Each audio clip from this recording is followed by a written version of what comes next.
So first and foremost, welcome, Ake from Foxium. Do you want to introduce yourself to our viewers, our audience?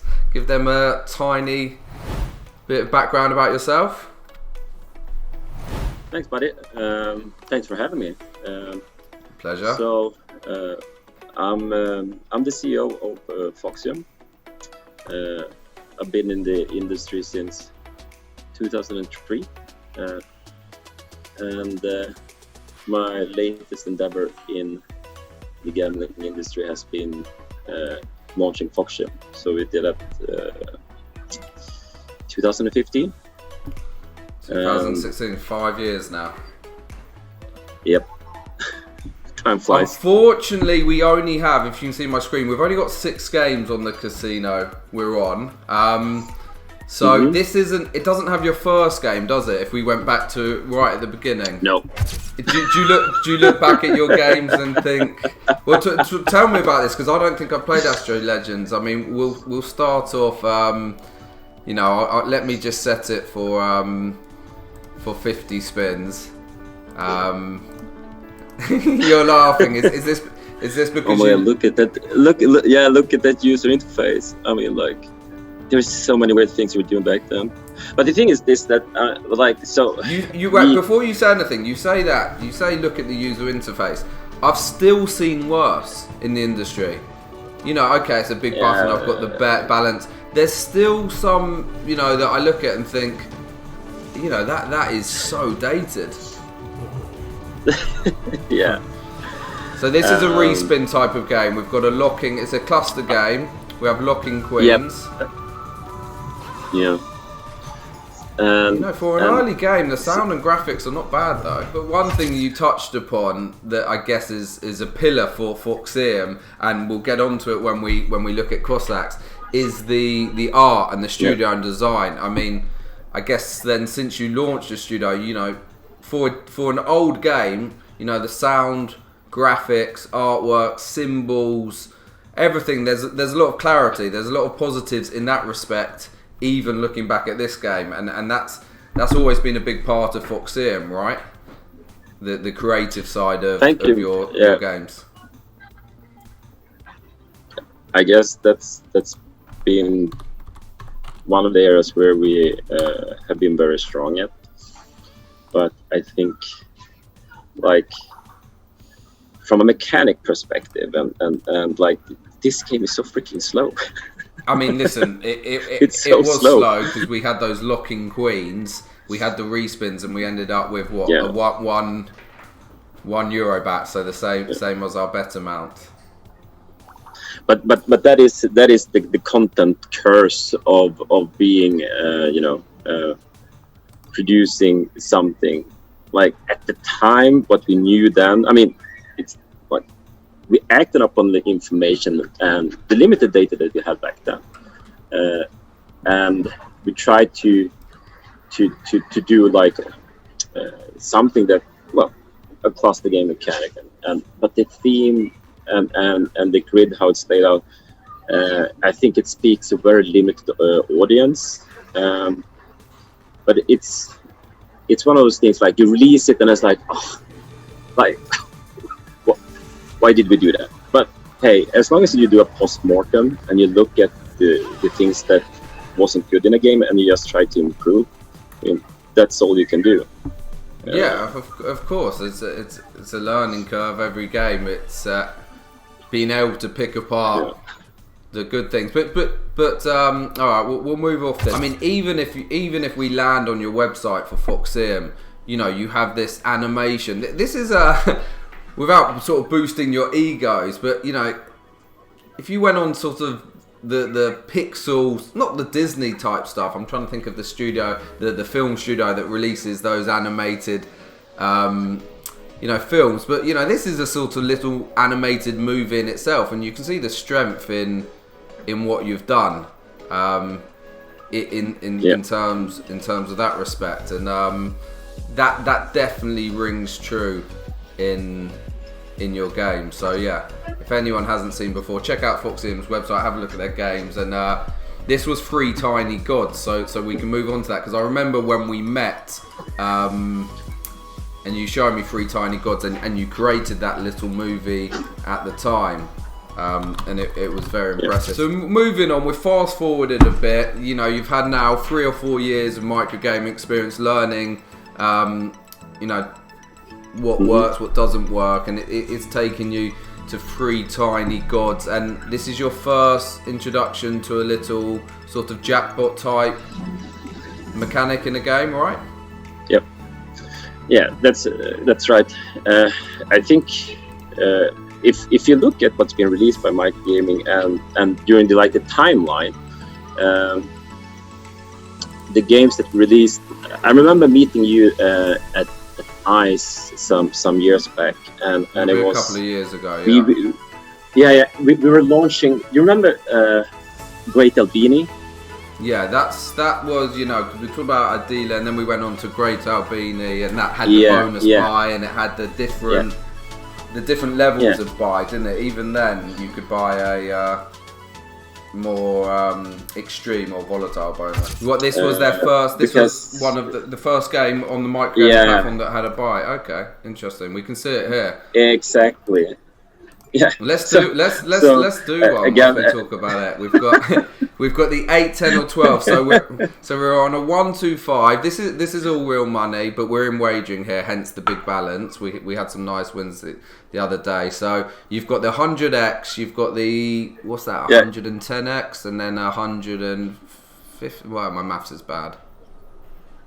Not quite 150. Is it 150x, right? Yeah. Should be correct. So we're going to go in the middle diddle. So the thing is that this was the first one, and I remember as we launched it, and that's a thing. We tried to be somewhat innovative with our games, which you will see as you progress down the journey of our games that's been released from Foxium. But this was our first take on something that also had a buy-up feature, and the same thing when I look at this game, also super slow game, and I guess really bad explanation for you as a player when what's happening with the Lily feature. I mean, I've seen players playing this game and they do not why is my free spin still stuck at 6 and it just keeps on spinning and hitting. Eventually it's as long as the Lily feature is out there and our winning combination, I will keep on winning. There's no deduction on the free spin, right? Yeah, correct. So here we go. So you're trying to get this. I was going to say second reel is a good position, right? You can't get Lily on the first. Yeah, is second that reel right? for sure. That's. Yeah, so second. So normally that's you're going to see Lily on the third, sometimes fourth. Second is quite rare. And for the users to know, the free spins, we're on 4 free spins. This is going to keep spinning until we have a losing spin. So, here is where we want to see the Albini stack up, right? Mm.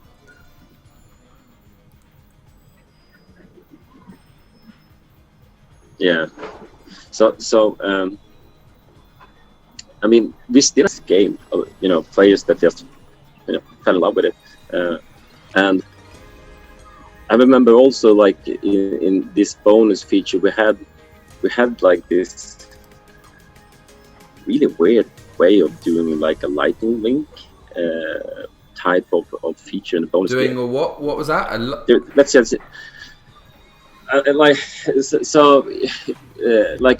link feature, in this game when you have the boxes, as long as you get another box, you have 3 more spins, and you want to fill the entire reels with boxes, and then the magician then pulls a card, and that is the symbol that fills all the boxes.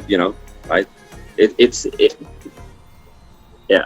So that is also I guess a weird way of doing some kind of a lightning link feature. But we learned a lot from this game. Actually, the game that you're playing right now, Stumpy McDoodles, is one of our best performing games. Which has been one of our small. I was going to say, one of our smallest.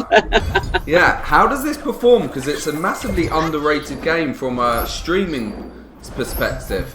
So That's really it's really interesting you say that, because here we got a nice little win here at ×4. There you go, 108 euros in the base. We're playing this on €3.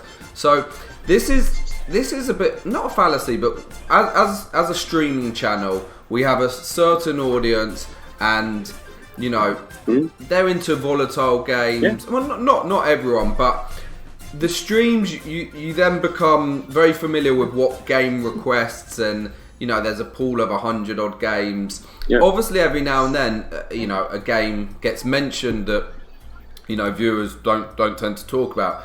But you know, you have a game like Stumpy McDoodle that I played when it first came out. I remember doing some videos. We had some nice wins and bonuses. But it then gets a bit forgotten. Yeah. You almost forget we played that. The viewers, it never took off really in the streaming world. So you know you don't have viewers asking for it.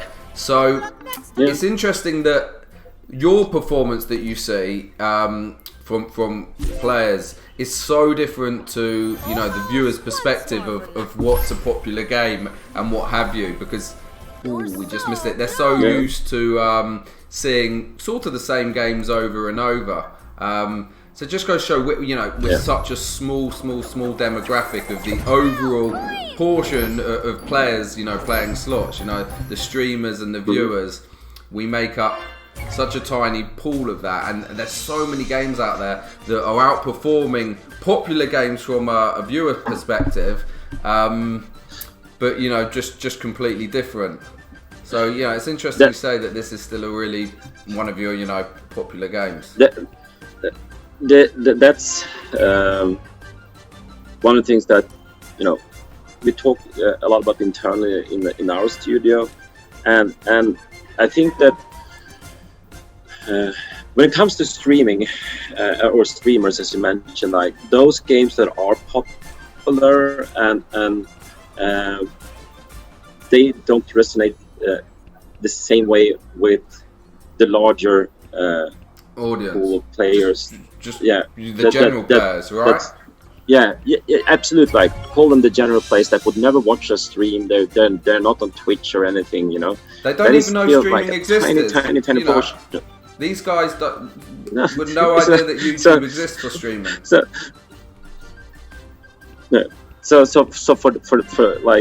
for us as a studio, we see there's a clear, distinct difference between streamer slot games and call it the mass audience slot games. Actually, I think it's really important for streamers to recognize that, and that's because if we speak to a studio and I'm playing a game with one of our other streamers, Scotty or Jamie, who and we play a game and say this is rubbish, but the studio's also thinking it may be rubbish to you, but this is going to serve our general demographic really well. It's really popular for numerous reasons. So we have to also think a little bit outside of just our audience in terms of when studios are creating games that we think maybe are subpar, but actually they're performing very well on a network, on a casino or general level.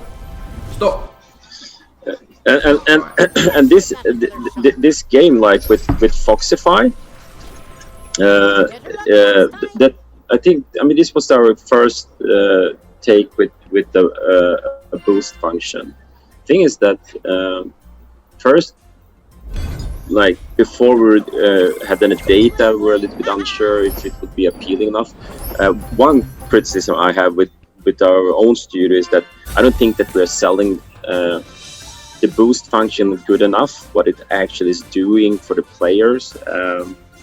That is something we're constantly trying to improve. But once we launched it, explain that a little bit, because we haven't even talked about Foxify that I've just turned on. So, what are we doing here? So if I ask you the question, like you go to like, okay, I'm gonna ask you, what do you believe that this feature, like when you activate it, what does it do? Like, do you feel that it's been explained enough to you? Do you have enough information for you to actually activate it? And do you know what's going to happen when you activate it? Well, obviously, my bet's on 2 and I'm hovering over it and it's telling me. So activate to double base game and free spins to double the base game and free spin multipliers. Is that telling me enough? Probably not. I understand it. But we play slots the whole time.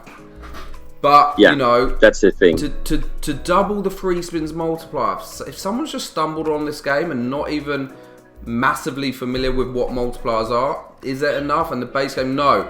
Would you be better served that when you hover or click it, you have a little pop up and it shows you, via an infographic, via a little GIF image, how the multipliers go from 2 to 4? Probably. So you're right. This is a bit of a, our user's going to click on it. It's just there.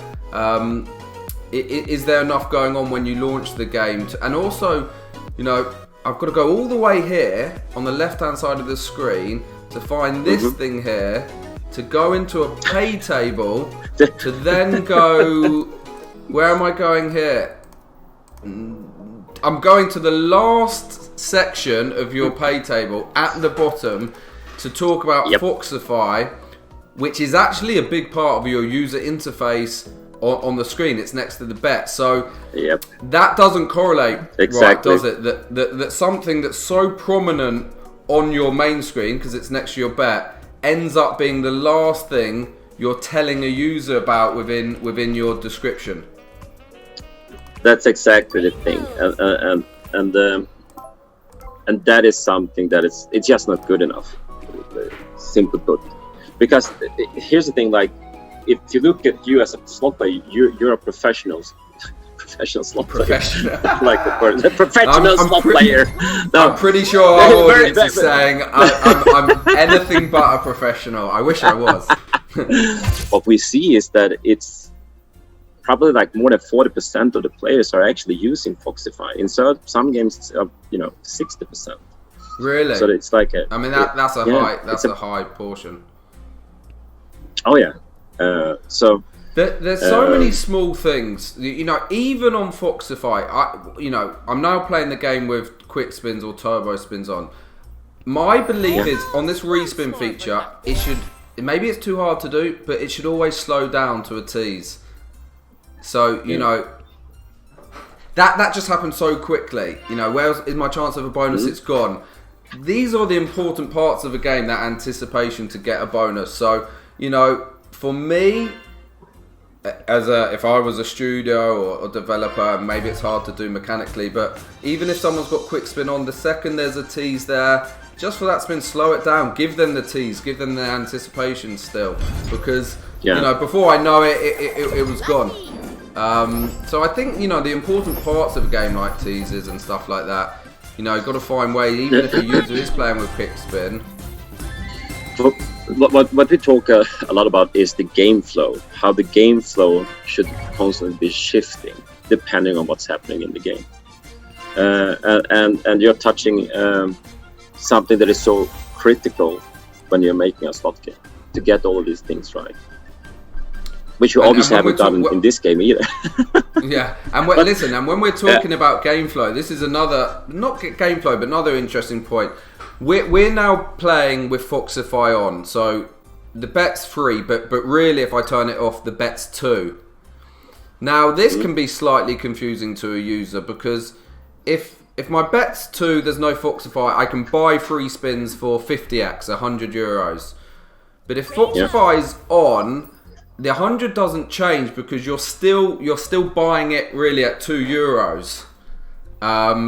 Because when you go into buy the free spins, you're not playing it in Foxify anymore, because you're buying the bonus. Exactly. So that's something that's not going to be too obvious for some users. The Foxify. Well, we had a question on our forum the other day. They didn't understand why, when they turned double bet chance on from 2 to 250 and they won 100x, why their win was only €200 and not 250. Because they couldn't resonate that their stake was really 2, but they were spinning at 250. This isn't not a Foxium game, by the way. They couldn't resonate that their stake was really 2, but they were betting at 250 because the 50 was going into increasing their chance of triggering a bonus. So even then, the users that are clicking it aren't always completely aware of what's going on. So I'm going to buy this We're going to be brave. We're going to go €200, so 50x on a €4 stakes.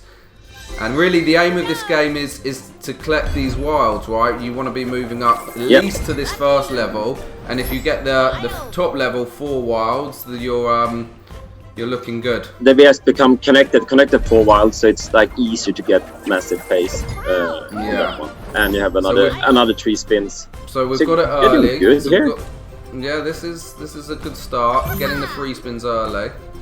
So we're now up to 8 spins. I want some multipliers as well. Yeah, we need the. I was going to say we need the gold pot to come out as much as possible. So we're up to 2.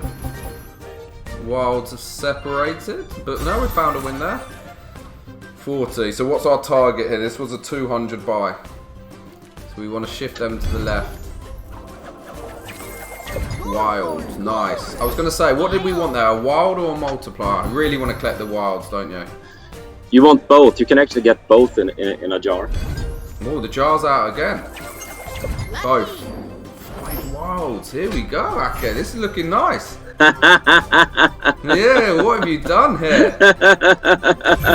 3 extra spins. This is rigged. This is going to have rigged all over it. This system is rigged. We figured out how to win, right? Now got 6 spins with a ×4. So if we find the gold pot now at ×3. Yeah, just chunk in the multiplier and go bonkers. Oh, good position. Premium. Big money. Big money. 80. There we go. It's a fun game, this, and you know why I'm not surprised this is popular? Because with all the new games coming out with nudges and bombs and clusters, this is still simple. The grid layout is simple. Users can see you want a big wild, you want a multiplier. Come on, to the left.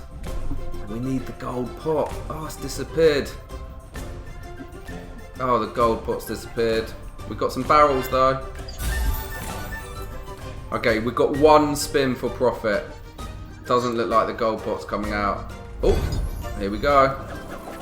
×3, last spin. We need the wild to stay there.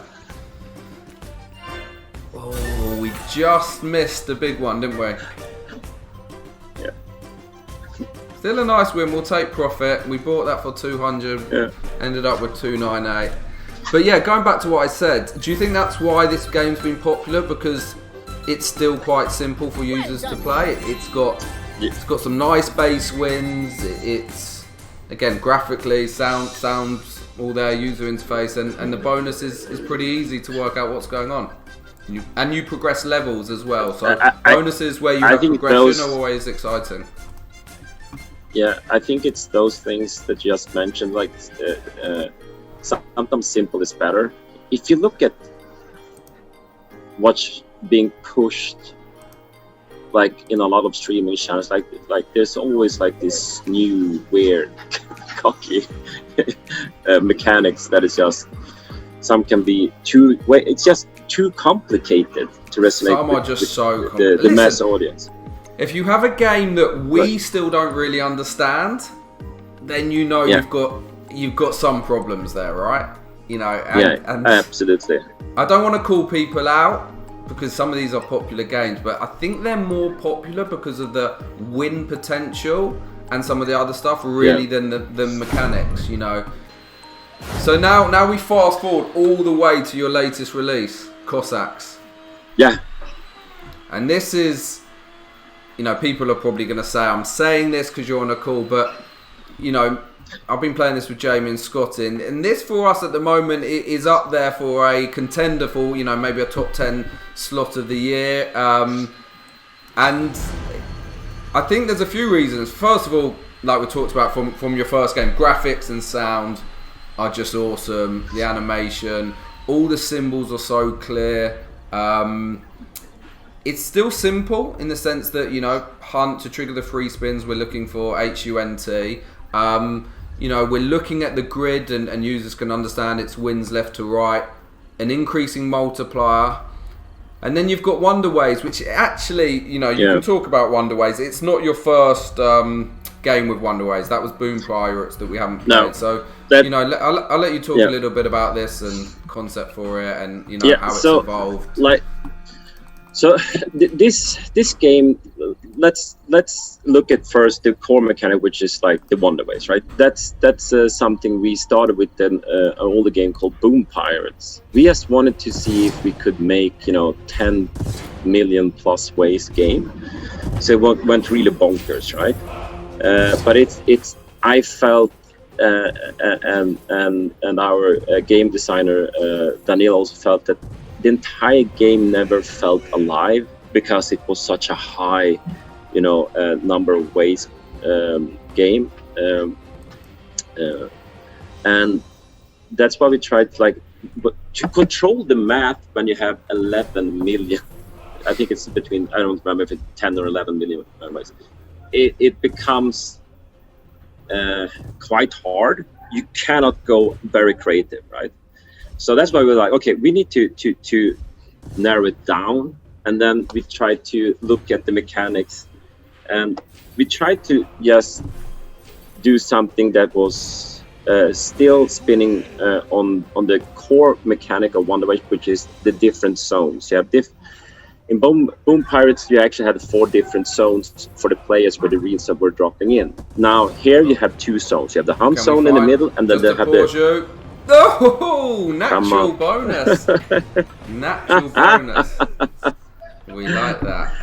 But go on, carry on, and yeah. Boom, so, you know what? With Boom Pirates, I actually spoke to you after the game, and I can't remember the criticism, but I think I said that during the it's a crap game. You said no. It was a crap game. I said you had loads of things going for it, and I remember getting the free spins and all the ways open, and some big wins, but nothing crazy.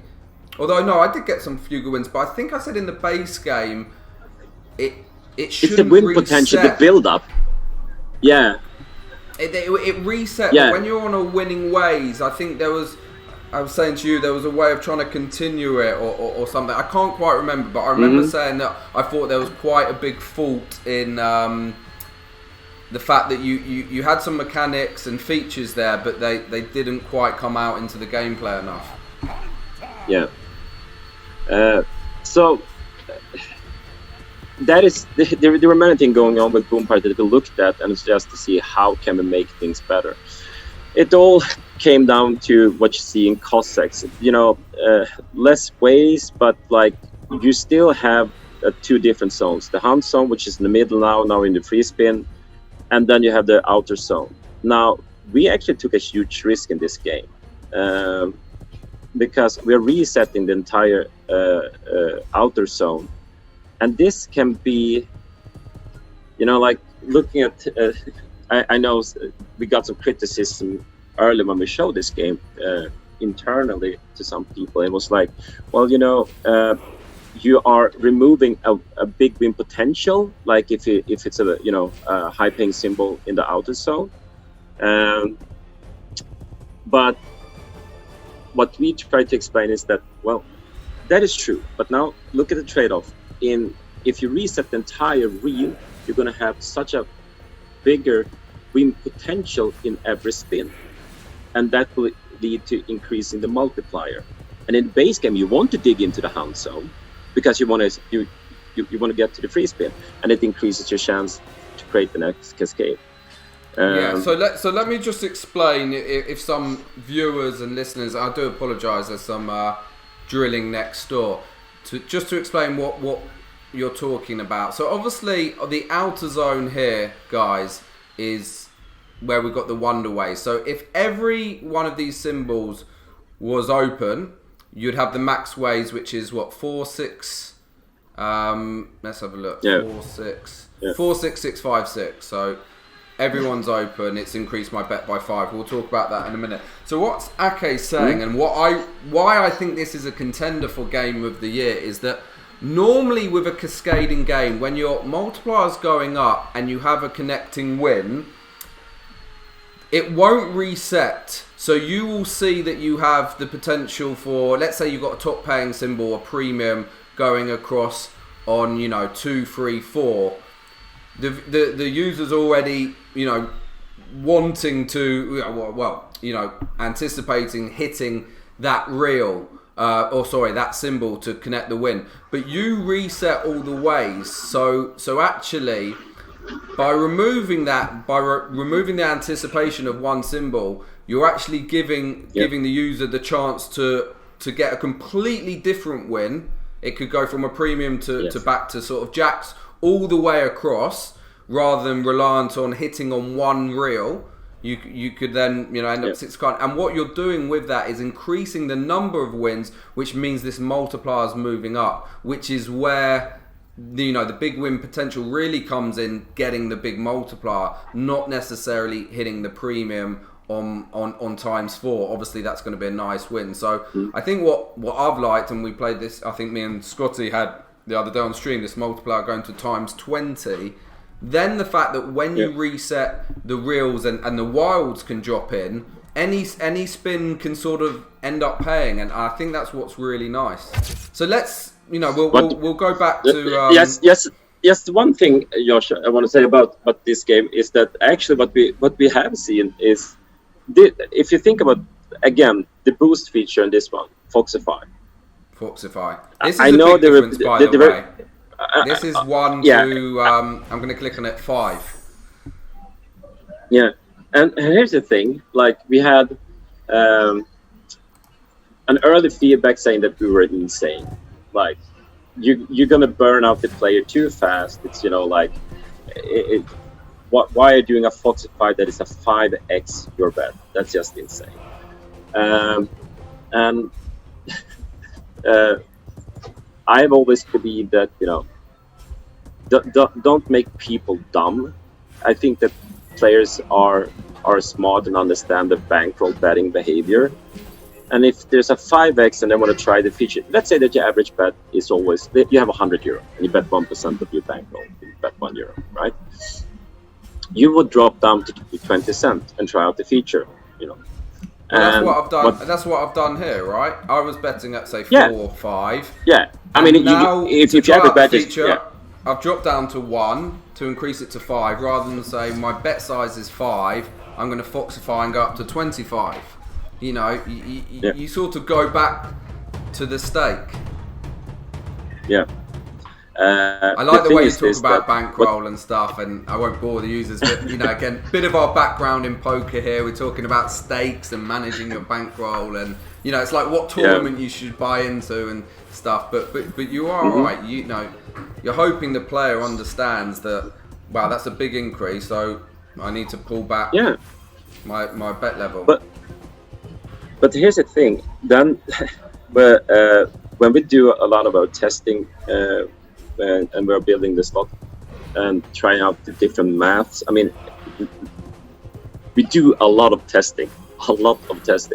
We do like millions and millions of test rounds with different bankrolls. On first viewing, that looks like a small win because it's saying my bet level's 5 and I've got to time 6 and I've only won 40. It's not really. It's 40x. I'm betting at €1. Is in terms of the game, but sorry, I'm betting at 5. But I mean the stake in terms of the wins and payout is using €1. So that that was a 40x win there, or 46x win. And that's the one small thing I think still.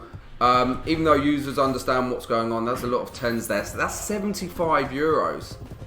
That's a 75x win on a 1x.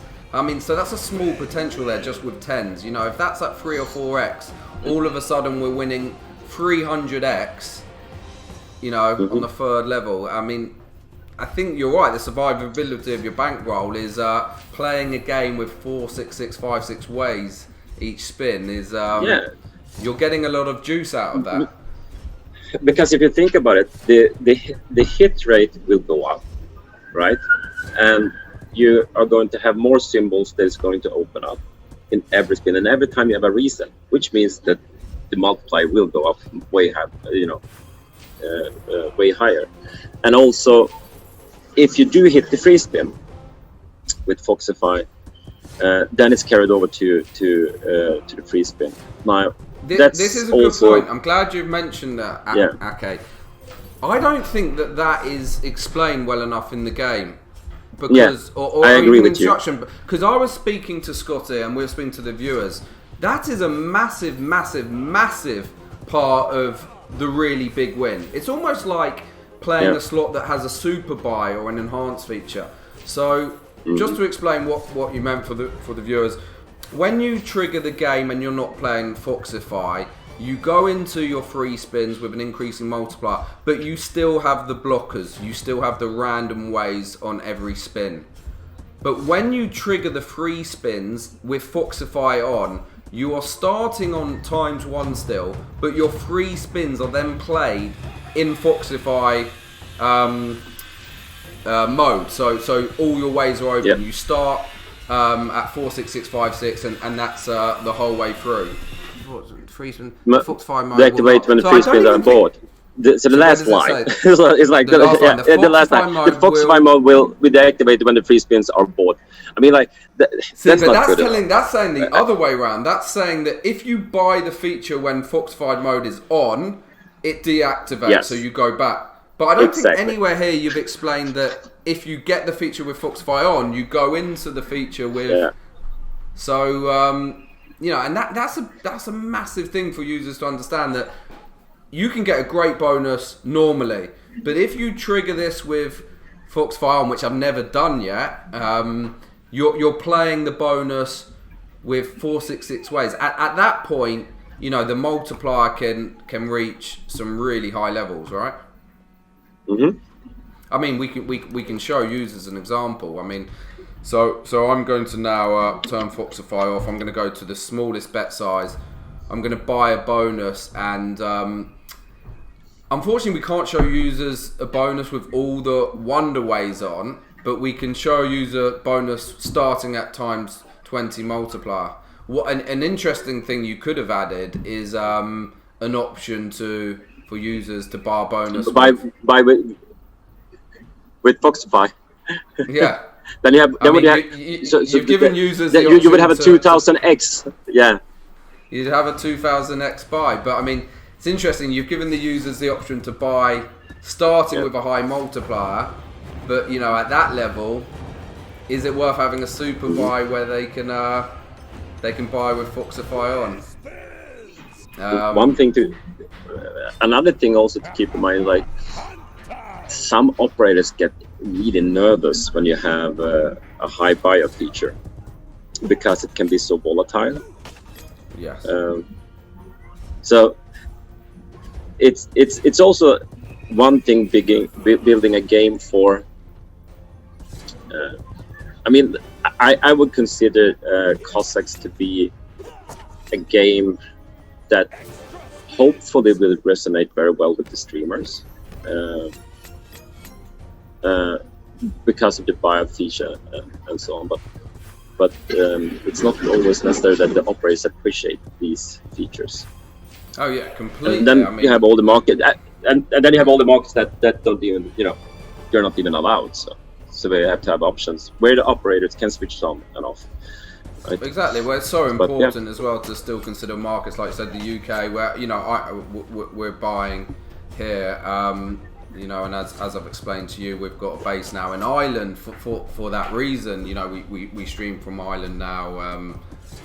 So we can still play free spins and also, come October, have auto spins, which is vital for streamers. But you're right. You also have to create a game where it's not all about a buy, because there's big parts of your user base that can't experience that. Yeah. I'm sorry for the background noise. It's alright. I've got traffic drilling here. You've got background noise. It's normally Jamie that has drilling in his office. I've managed to inherit it. I don't know if they're up, down, left, or right. Apparently they're here all day. So anyway, we've triggered some extra spins here. So as you can see, every time you land the axe, 4 axes gives you 3 extra free spins. Building this multiplier world up to ×28. I think what was the cost of this bonus? We're playing at 20 cents. We bought it for 80, right? Yeah, 80. 80. I mean, there's a lot of wilds there. So there we go. That's 33. The truth is, I've had some great hits starting down at 1x, a normal bonus, and getting up to the 30x. So it's certainly not a game where you have to be buying higher up to see the big wins. No, I played this game a lot myself. The biggest win I had is lucking out on Foxify and hitting free spin, obviously. That's where we needed an X there. So hitting the free spins in Foxify, nice. What sort of multiplier have you got to, and in terms of X amount, what have you seen recorded with some of your players, or yourself even?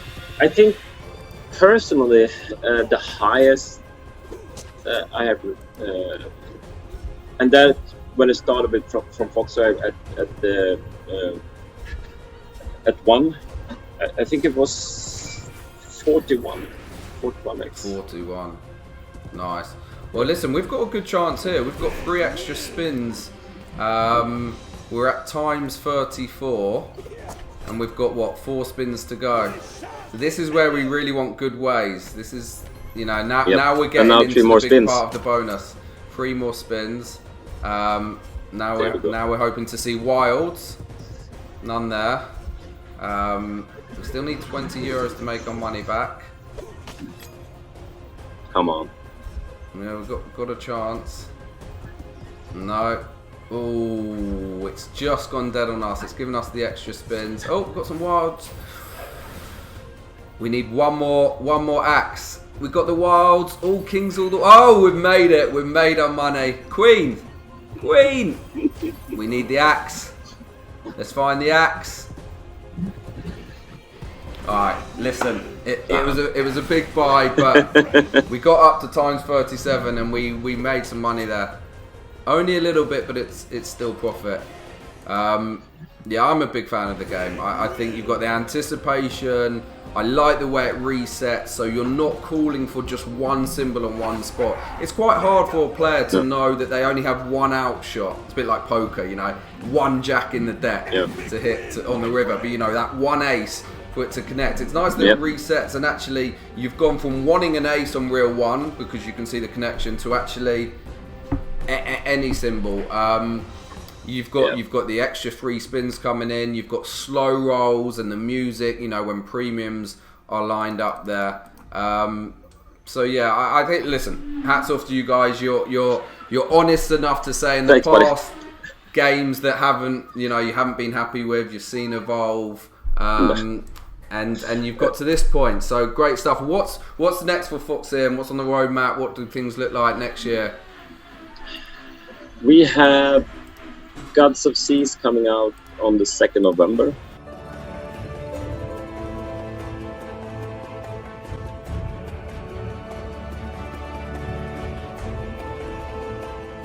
I would guess somewhere in January, you will see.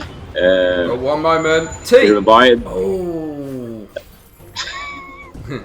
that would have been a natural bonus. You see the revival of the Great Albini. Oh, a revival! I love that. We're bringing Great Albini back, and then later the Magician is coming back in a sequel or a revamp. It's going to be a Great Albini 2, and we're going to there's we looked at it, and it's like the theme wise it's beautiful and so on, and but we felt there was many things that could have done better. Still make it compared to Cossacks or somebody, it's like a simpler, more like Stumpy like game in that regard, which brings to the next game after, which is actually Stumpy McDoodles 2. So it's like Great Albini 2, Stumpy McDoodles 2 as well. Well, listen, I like the fact that you can go brave, you can go big with a big release, big artwork, you've got wonder ways, big win potential, and then not think, well, this is where we've got to go as a studio now. Everything's got to be, oh, look at those wilds there. Can we find a premium? Yeah, we got the beast. So look at this. It's only on times 317. I mean, this is why I love the game, guys. You don't need a big multiplier. This is just that times 1. there's a big hit there. That's 60x. Wilds everywhere. Sorry, I've completely interrupted you, but I'm glad we're getting to showcase some of the things this game can do. But going back to what you said, I like the fact that you can say, okay, let's strip it back as well. Let's go, simple games, pretty games that work well, that our players like, and mix it up. Some studios, once they've gone down a path, they're like, whoa, like all their games are like. As a studio, like, and I mean, look, Foxium is not a big studio. Just for the audience to make it clear, and we need we can't be crazy, new innovative with every game. It's too much of a risk to do that. You also need to build games that are maybe less innovative, but what you always try to do, even if we try to find mechanics that we know that, okay, these, the mass audience will understand this mechanic, we still try to make, some kind of twist on it. So at least it's a little bit new, something that it's, hopefully has you're not going to exactly. You're not new. Just going to reskin, which we see providers. No, do. no. This scheme works. We're just reskinning this same maths, and it's going to cater for an Asian audience or a Swedish audience or Nordics. Like, that's not your bag. You're not going to do that. But at the same time, no, I understand what you say. It doesn't. You don't need to reinvent the wheel. No, exactly, and these can be some of the best games that are using something that's proven and is working out there, and just make a slight twist to it, and it resonates very well. Agreed. With, Listen, some of our favourite games, or Jamie's in particular, are simple games. That have they're simple, expanding multiplier or something. But listen, I know you're in Malta, you're there for work. We've been on the phone for now. Now, thank you very much for joining. I do apologise to viewers who are going to hear my drilling going on. Ake's on his laptop, so the cameras we've got a little bit blurry, but at least he's got to see this. We've got to go through some of their cycle of their games, their studio, leading up to what we think is going to be a contender for one of the games of the year. And hopefully, we can touch base with you next year, see where you're at, what's going on, and fingers crossed in maybe February next year at ICE back in London, we can get together and have a drink. That would be lovely. I actually miss the socializing. I'm really glad that you had me, and it's been awesome talking to you.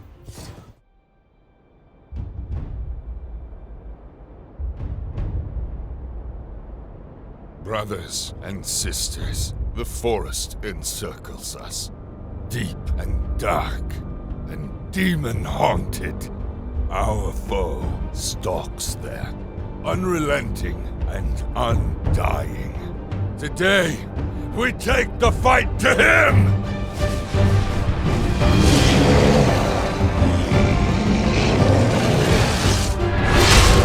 Cossacks The Wild Hunt!